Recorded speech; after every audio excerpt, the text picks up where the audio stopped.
Shalom, salam sejahtera dalam kasih Kristus Tuhan kita. Jumpa kembali dengan saya Pendeta Samuel Malakap Syauda di Gereja Kristen Protestan Injil Indonesia di Daycott.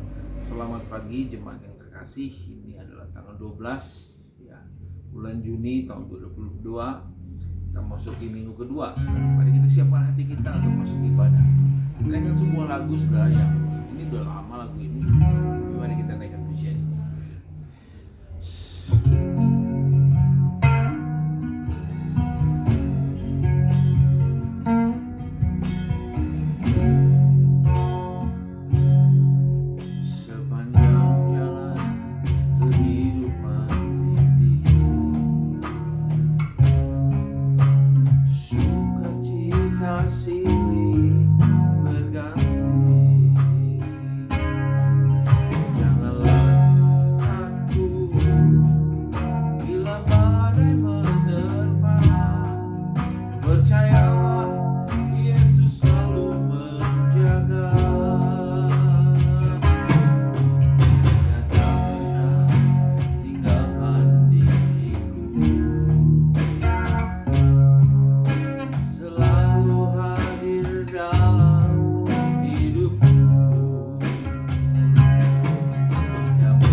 Kasih Tuhan, sebentar kami mendengarkan firman Allah. Mari berkati semua jemaat yang mendengarkan.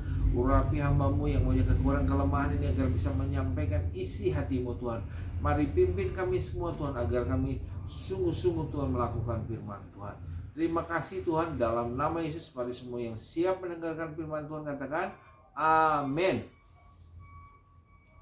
Ya, hari ini adalah minggu kedua. Saudara terkasih jemaat kita, saya ingin share saudara firman Tuhan di minggu kedua ini agar semakin hari kita semakin kuat di dalam Tuhan, ya. Dalam Kolose, mari kita buka firman Tuhan. Masih ingatkah minggu yang lalu kita belajar tentang apa, saudara? Tentang setia dalam perkara yang kecil. Ternyata perkara yang kecil itu hal keuangan, saudara. Pengelolaan keuangan akan menentukan kita dipercaya atau tidak. Kalau kita bisa dipercaya dalam hal keuangan, artinya jujur dalam keuangan. Kalau kita memang tidak punya banyak uang, tentunya kita harus hidupnya sederhana, ya. Kita tidak boleh banyak, pingin kebanyakan keinginan, tetapi kebutuhanlah yang harus kita lakukan. Jadi kita kelola dengan baik. Tentunya kalau uang pas-pasan, kita juga cari sekolah anak yang ya nggak usah mahal-mahal, ya. Makan, firman Tuhan berkata asal ada makanan, minuman cukup, ya kita mengucap syukur. Amin. Nah, hari ini kita akan lanjutkan. Kita tidak bisa tinggal begitu saja, tapi kita akan mengalami namanya terus-menerus terobosan di dalam Tuhan. Nah, hari ini saya beri tema adalah manusia yang baru. Tentunya adalah setelah kita mengikuti suatu kebaktian, kebangun rohani, mengikuti hal-hal yang menurut kita ada hal yang baru membuat kita sukacita, yaitu ketika kerajaan Allah masuk dalam diri kita. Nah, hal apa yang harus kita kerjakan sehingga kerajaan Allah yang sudah dalam diri kita tidak, saudara, menjadi ciut atau menjadi kosong atau menjadi kering, tetapi kita harus memeliharanya. Nah, lihat firman Tuhan sama-sama. Selalu buka di rumah di dalam Kolose 3 ayat 9 dan 10. Berkata begini, jangan lagi kamu saling mendustai, karena kamu telah menanggalkan manusia lama serta kelakuannya atau gaya hidupnya atau habitnya, saudara, ya, dan telah mengenakan manusia baru yang terus-menerus diperbaharui untuk memperoleh pengetahuan yang benar menurut gambar Khaliknya. Jadi, saudara, ketika kita mulai mengalami kebangunan rohani dalam diri kita, tidak bisa sekali begitu saja, tetapi kita harus memeliharanya dengan apa? Saudara, di sini dikatakan jangan lagi kita saling mendustai. Kalau dulu kita saling mendustai, kita berubah, saudara, ya. Jadi hal-hal apa saja yang harus kita lakukan untuk menjadi manusia yang baru. Nah, mari kita lihat, saudara, bagaimana kita membangun kebiasaan yang baru. Tentunya dimulai dengan kebiasaan yang baru. Kita baca firman Tuhan tidak cukup baca firman Tuhan, tetapi firman Tuhan itu harus menjadi gaya hidup di dalam diri kita. Nah, lihat Roma 12, saudara, ayat 1. Yang pertama, Roma 12 ayat 1 adalah penyerahan diri terus-menerus, ya. Penyerahan diri terus. Roma 12 ayat 1 berkata begini, karena itu saudara-saudara, demi kemurahan Allah yang telah menebus saudara dan saya, aku menasihatkan kamu supaya kamu mempersembahkan apa? Tubuhmu. Mempersembahkan tubuhmu, supaya kamu mempersembahkan tubuhmu sebagai persembahan yang hidup, yang kudus, dan yang berkenan kepada Allah. Itu adalah ibadahmu yang sejati. Jadi kita harus bagaimana membangun kebiasaan yang baru, yaitu mempersembahkan diri, saudara. Persembahannya apa? Yang hidup nih, tubuh yang hidup. Dengan apa? Dengan kehadiran saudara dalam ibadah, kehadiran saudara dalam rumah tangga. Misalnya kalau saudara jadi bapak, hadir ketika anak-anak membutuhkan saudara, hadir ketika istri membutuhkan saudara, sehingga keluarga melihat saudara akan membangun keluarga saudara bahwa memang benar ini adalah bapak yang sejati, ini adalah suami yang sejati, ini adalah pemimpin yang sejati, karena dia hadir ketika memang betul diperlukan. Jadi mempersembahkan tubuh yang hidup. Hidup artinya saudara, hidup jangan asal hidup sementara kehadiran saudara tidak ada pengaruhnya. Ingat, garam dan terang dunia. Garam dan terang dunia bisa disebut demikian karena dia punya dampak, punya efek. Nah, saudara, di dalam rumah tangga juga harus ada dampak, harus efek. Kenapa? Karena garam dunia berkata kalau tidak ada garamnya, tidak ada rasa asinnya, dari pihak kerajaan surga tidak membela apa-apa, bahkan diizinkan untuk dibuang dan diinjak-injak. Ya, kalau saudara lihat ayatnya, saudara, Matius 5 ayat 13 sampai dengan 16, saudara bisa baca di rumah nanti, bahwa kalau kita hidup, kita mempersembahkan tubuh kita yang hidup di gereja, kita pun hadir, ya. Jangan di rumah terus, tapi saudara kalau diundang datang ibadah, datang hadir dan pastikan saudara berdampak di dalam gereja Tuhan. Tentunya saudara harus ada senyumnya, ya, kehadiran saudara ada sukacitanya, sehingga sebelah kiri kanan mengalami mengalami atmosfer yang baik, ya. Ini yang pertama, yaitu persembahan yang hidup. Terus yang kudus. Yang kudus artinya saudara tidak melakukan hal yang seharusnya tidak dilakukan oleh anak-anak Tuhan. Ya, dikatakan tadi jangan saling mendustai, ya, tidak mendustai, ya. Yang ketiga, dan yang berkenan kepada Allah itu adalah ibadahmu yang sejati. Artinya berkenan mempersembahkan yang terbaik kepada Tuhan. Pikiran kita, tubuh kita, hati kita, termasuk kekayaan kita, ya, beri yang terbaik untuk kerajaan Allah. Satu tujuan kita adalah mempermuliakan nama Tuhan. Kalau kita mempersembahkan harta, berpikiran, bukan untuk membuat kita terkenal, tetapi biarlah Tuhan Yesus terkenal. Amin. Karena ketika Tuhan Yesus dipermuliakan, karena Tuhan Yesus dipermuliakan, diagungkan, ada dampak dalam kehidupan setiap anak-anak Tuhan. Akibatnya adalah ada berkatnya Allah Abraham, Ishak, dan Yakub. Amin. Nah, ini yang pertama, saudara. Jadi yang pertama adalah penyerahan diri terus-menerus dalam kehidupan kita. Terus penyerahan diri. Artinya biarkan tubuh kita yang hidup, yang kudus, yang berkenan kepada Allah, kita jadikan persembahan yang hidup. Seperti Abraham, saudara.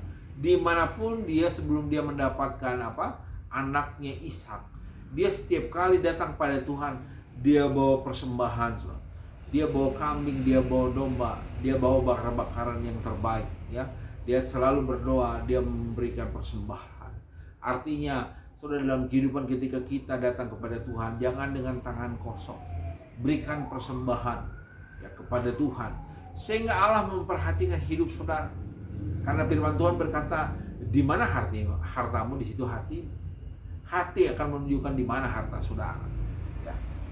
Yang kedua, saudara, itu yang pertama tadi, penyerahan diri secara terus-menerus. Yang kedua adalah kuatkan pikiran yang baru dalam kehidupan kita, saudara. Jangan pakai pikiran yang lama lagi. Setelah kita mengalami kebenaran rohani, kita jangan pakai pikiran yang lama lagi. Kita rubah, pakai pikiran yang baru. Kita buka firman Tuhan, saudara. Lihat pembaharuan pikiran yang terus-menerus, ya, bukan pikiran yang baru, tetapi pembaharuan pikiran yang terus-menerus. Lihat Roma 12 ayat 2, ya. Maaf tadi saya salah, ya.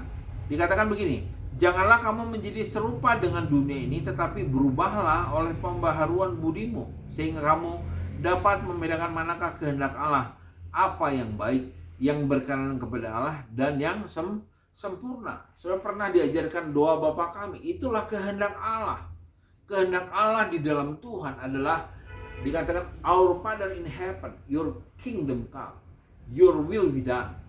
Artinya biarlah kerajaan Allah turun atas kita. Kerajaan Allah bicara tentang kebenaran, damai sejahtera, dan sukacita memerintah dalam hati kita, dalam hidup kita setiap hari. Ya, kehendak Tuhan yang jadi pertama adalah 3, saudara. Pertama, kita harus berdoa minta makanan minuman kepada Tuhan, karena Tuhan rindu memberkati saudara sekalian. Ya, kita bukan sedang meminta yang tidak ada, tetapi kita sedang mendatangkan yang sudah ada di dalam kerajaan surga, diturunkan ke bumi menjadi makanan dan minuman buat kita, menjadi kesehatan. Amin. Karena anak Tuhan kalau kelaparan terus-menerus tentunya tidak akan mengalami damai sejahtera. Inilah kehendak Tuhan. Kehendak Tuhan maunya saudara diberkati oleh Tuhan. Amin. Ya, dikatakan berikanlah kami makanan kami secukupnya. Ya. Yang kedua, dikatakan apa? Ampunilah kami akan kesalahan kami. Yang kedua adalah saudara belajar mengampuni. Mengampuni saudara tidak gampang. Makanya pengampunan itu saudara harus dilandaskan oleh darah Yesus. Artinya kita bisa mengampuni karena Yesus sudah mengampuni saudara dan saya. Amin. Apapun yang terjadi, mengampuni itu adalah perintah Tuhan, saudara. Amin.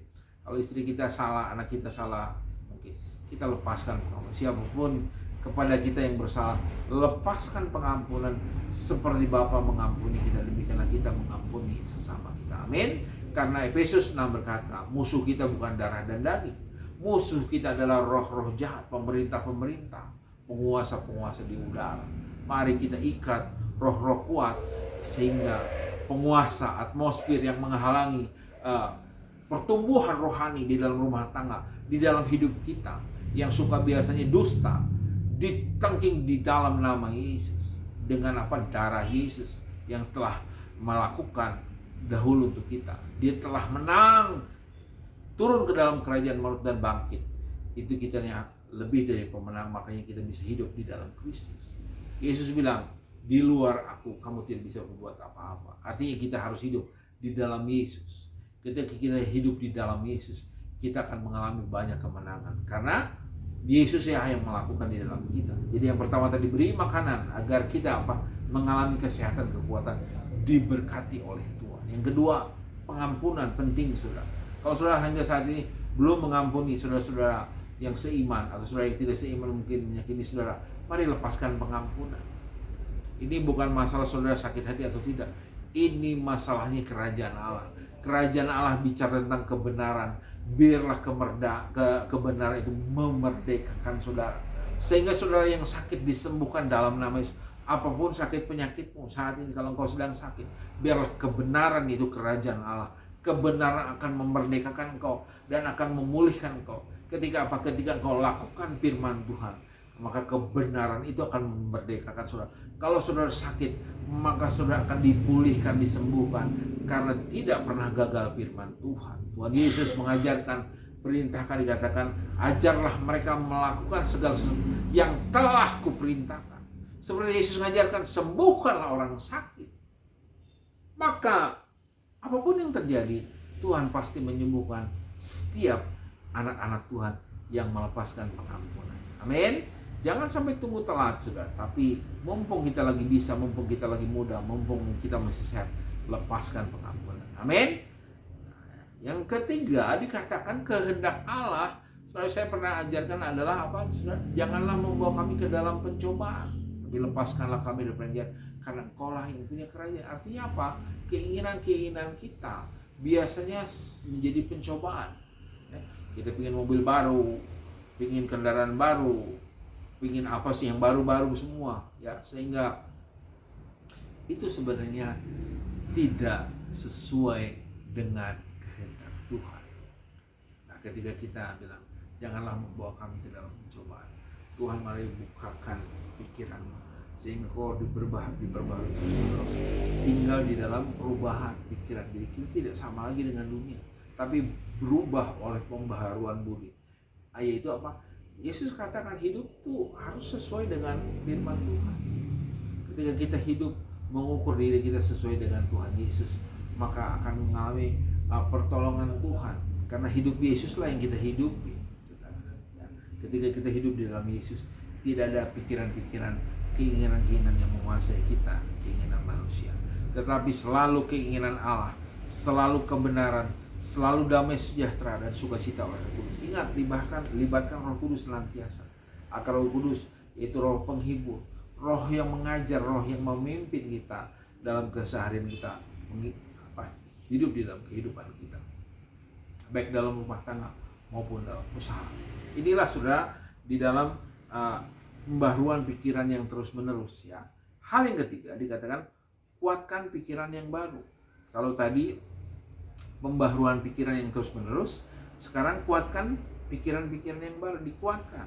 Efesus 4 ayat 28-29 berkata begini, orang yang mencuri janganlah ia mencuri lagi, ya, tetapi baiklah ia bekerja keras dan melakukan pekerjaan yang baik dan dengan tangannya sendiri, supaya ia dapat membagikan sesuatu kepada orang yang berkekurangan. Jangan ada perkataan kotor keluar dari mulutmu, tetapi pakailah perkataan yang baik untuk membangun di mana perlu, supaya mereka mendengarkan beroleh kasih karunia. Itu makanya saudara, kita harus didukung oleh sebuah komunitas, yaitu komunitas orang-orang yang takut akan Tuhan, ya, orang-orang yang sungguh-sungguh mengasihi Tuhan. Carilah komunitas yang membangun kita. Kalau teman-teman kita tidak membangun kita, maka tinggalkan, saudara. Cari orang-orang yang perkataannya tidak kotor lagi, ya. Yang suka mencuri, saudara jangan bergaul dengan pencuri. Saudara akan ketularan mencuri nanti. Saudara akan ketularan korupsi. Saudara akan ketularan apa? Hal-hal yang sebenarnya tidak sesuai dengan kehendak Tuhan. Makanya kalau kita ikut kebun rohani, saudara, tidak hanya cukup di situ saja. Kita harus mengubah pola pikir kita terus menerus. Kita mengubah pikiran kita terus menerus. Dengan apa? Siapkan komunitas, sistem pendukung perubahan dalam kehidupan kita. Di dalam rumah tangga pun demikian. Mari kita bangun saling memuji, ya, saling menguatkan, saling meneguhkan. Jangan saling menghakimi. Karena panggilan kita bukan jadi hakim. Hakim sudah di pengadilan negeri. Amin. Hakim sudah ada di pengadilan. Kenapa kita jadi hakim di rumah? Kita jadi hakim di teman kita, di keluarga kita. Kita nggak usah jadi hakim. Karena panggilan kita bukan jadi hakim. Panggilan kita adalah anak Tuhan, mempermuliakan nama Tuhan. Amin. Amin. Inilah firman Tuhan di minggu kedua di bulan Juni tanggal 12. Saya tidak perpanjang bahasa, dan saya berharap saudara semua jemaat Tuhan, terutama Brother Kiki yang ada di luar kota, mari senantiasa landaskan kehidupanmu di dalam Tuhan, ya, ubah cara berpikir kita di dalam Tuhan. Terima kasih Tuhan. Haleluya.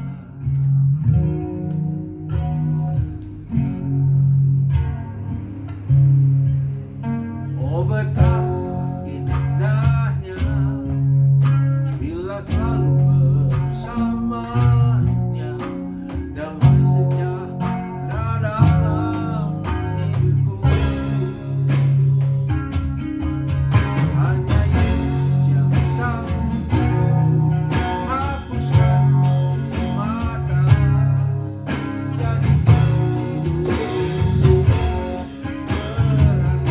Betapa indahnya, oh betapa indahnya bila selalu bersamanya, damai sejahtera dalam hidupku. Hanya Yesus yang sanggup hapuskan mata, jadikan hidup ini berarti. Jadikan hidup ini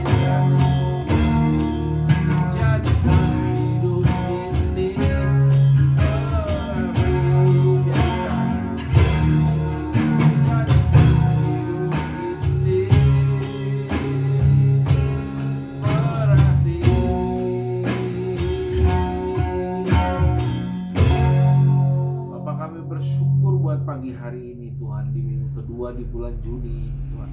Biarlah kami mempersembahkan tubuh kami yang hidup, yang kudus, yang berkenan kepada Allah.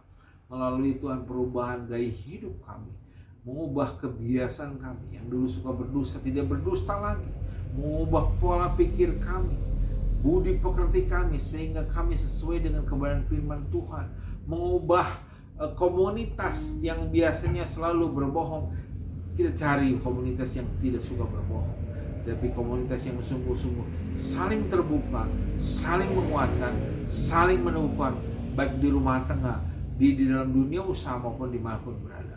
Hamba percaya Tuhan, urapi setiap kami jemaat Tuhan, agar dalam kehidupan senantiasa melandaskan kebenaran firman Tuhan. Dan kalau engkau sakit saat ini, biarlah kerajaan Allah, yaitu kebenaran, memerdekakan kamu dalam kesakitan, sehingga Tuhan menyembuhkan kau dalam nama Yesus, karena Yesus telah mati berkorban untuk sakit penyakitmu. Terima kasih Tuhan, urapi hambamu yang banyak kekurangan kelemahan Tuhan, biar bisa terus menerus Tuhan tetap konsisten dalam menyampaikan kebenaran firman Tuhan melalui YouTube channel ini Tuhan. Tuhan berkati setiap subscriber, viewers juga engkau berkati dalam nama Yesus. Tambahkan hikmat marifat buat hambamu, sehingga makin hari makin mempermuliakan nama Tuhan. Terima kasih Tuhan, hambamu tidak berpanjang. Dalam berkati anak kami mulai Maria, Yosi, cucu kami Marsa, berkati anak kami Clement juga, berkati yang bersama-sama dengan kami dan melayani saat ini.